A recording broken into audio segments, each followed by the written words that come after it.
A group of travelers drifted past the northern tree line at dawn, peaceful, uninterested, just shadows moving across the grass. No words exchanged, just presence. Construction began on the long-awaited production room, a modest but vital expansion. Wooden embrasures were added to the exterior, the bastion's first real fortifications taking shape. From the tribe Kubelt, a Neanderthal named Blue, wielding an ikwa and a wicked shield, charged the outer defenses. Blas met him head-on with practiced footwork. Paige flanked with a calm precision.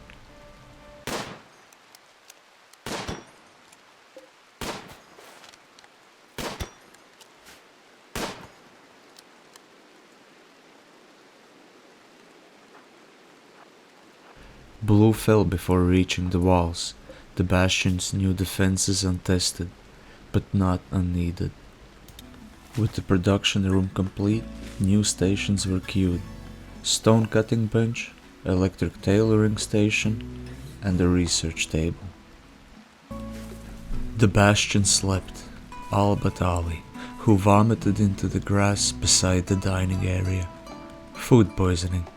A reminder that even the quiet days bite back when your cook can't follow a recipe. The day opened with Blas hunched over in dirt, got wrecked by food poisoning. The same bad batch hit our prisoner a few hours later. Double casualty, one kitchen sin.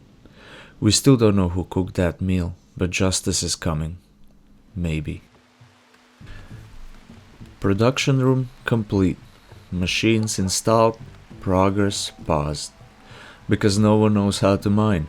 With steel supplies gone, the colony turned to Blas with a quiet shrug. His reply, "I'll try when I have time." Afternoon labor. Alex methodically cut stone blocks, prepping for stronger defenses. Paige supervised medical and prison duties as usual. Blas, still recovering, limped around the base, trying not to puke on the granite. Moments later, Bender the prisoner snapped. Screaming, punching, wall smashing. Paige arrived calm as steel. One revolver shot destroyed Bender's left kidney. The exit wound left her immobile. Then, as always, Paige patched her up. No judgment, no remorse, just procedure.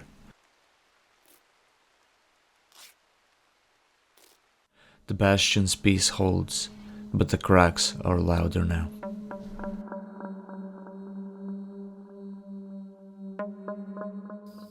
Alex begins another long day of stone cutting. His work is tireless, methodical, block after block for the bastion's future. Another victim of the culinary curse, food poisoning. That's now 3 colonists and 1 prisoner. The kitchen is officially a biohazard. Blas, back on his feet, turns to the tree line, chopping wood non-stop, alone, until dusk. By moonlight, a quiet moment blossoms. Alex. Love, I was thinking, what is the meaning of life? Paige. I don't know its meaning, but I know a long conversation and a good soft drink make it much better. While Paige and Blas rest, Alex keeps cutting stones. The man doesn't stop. Tired eyes, steady hands, quiet devotion. The bastion may be poison, but it's grounded in love and granite.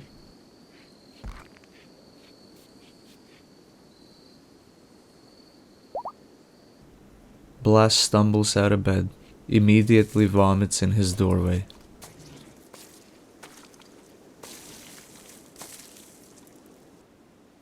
Paige, ever composed, sits nearby for a quiet game of chess, unfazed by the retching soundtrack behind her.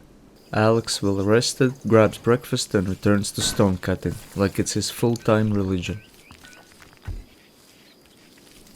The bastion's first opium harvest has begun. Blas, still majorly food poisoned, pushes through the haze to reap the poppies.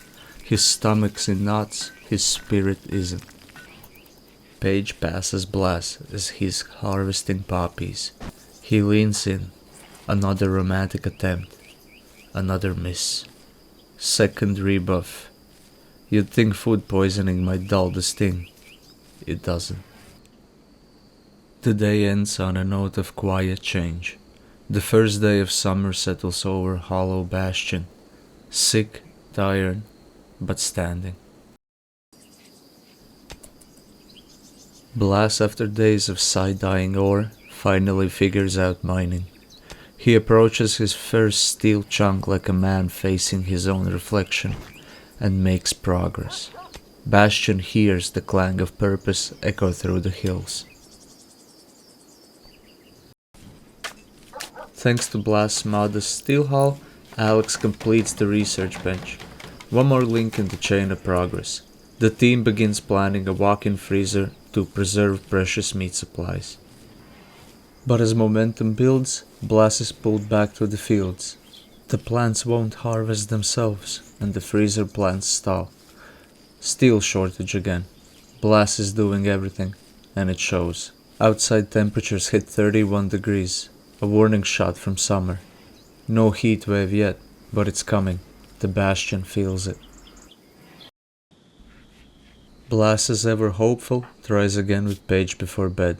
And again, silence says it all. As always, Alex works well into the night, alone cutting stone in the dark. Reliable, quiet, driven.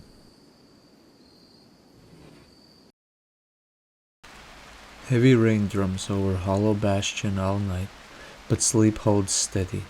No threats, just the quiet percussion of a growing colony holding its breath. Paige rises early for a solo chess match. Strategy before sunrise. By 5, Blas joins her for breakfast. At last, Blas makes his move, and this time, Paige blushes. No rejection, no awkward retreat. Just a quiet nod, a flicker of something real in the rain.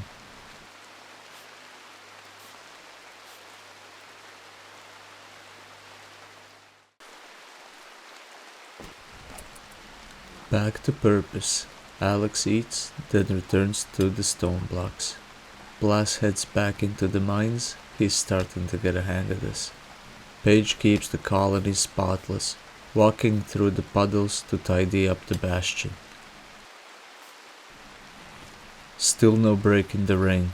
Tools rust, mood dips, but morale holds. The walk-in freezer is completed. Initial power connection fails. Still not enough steel. By 9, power is online. Meat storage active. A huge leap for colony sustainability. Blas, dirt-caked and satisfied, mines the last steel vein that he's capable of and crawls into bed. For once there's peace, warmth, and chilled pork. Alex awakes early and sits alone at the dinner table. No work, no food, just staring into space. Maybe it's nothing. Or maybe he's starting to notice the lingering glances between Paige and Blas.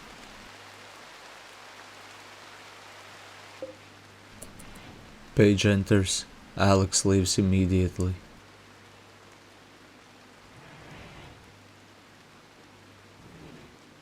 Blas soon replaces him. The triangle of tension continues, unspoken, heavy. By now, Paige is sitting alone. Alex returns briefly, says a few words, eats, and disappears. Alex builds a second wooded fuel generator. More power equals more freeze time. Stockpile relocation begins. Old goods are moved out of the cave freezer, deeper into a new cavern. It's still a cave, but now it's organized chaos. Blas heads out to hunt 2 donkeys. By 3 o'clock, both are down. 1 shot, 1 chase. The Bastion eats well tonight. Two desperate travelers arrive. Wilbur, pigskin, trigger happy, with a mining passion. Lissa, baseliner, master crafter with wanderlust and a short fuse. The Bastion accepts them for now. No questions asked, no promises made. They'll work for 14 days, or longer if things go well. Wilbur is put to mining duty. Lissa helps with cleanup and logistics. No proper beds yet. Their temporary room is the storage cave. By then, Alex nearly finishes their shared bedroom, but exhaustion wins and he crashes. Paige and Blas follow soon after.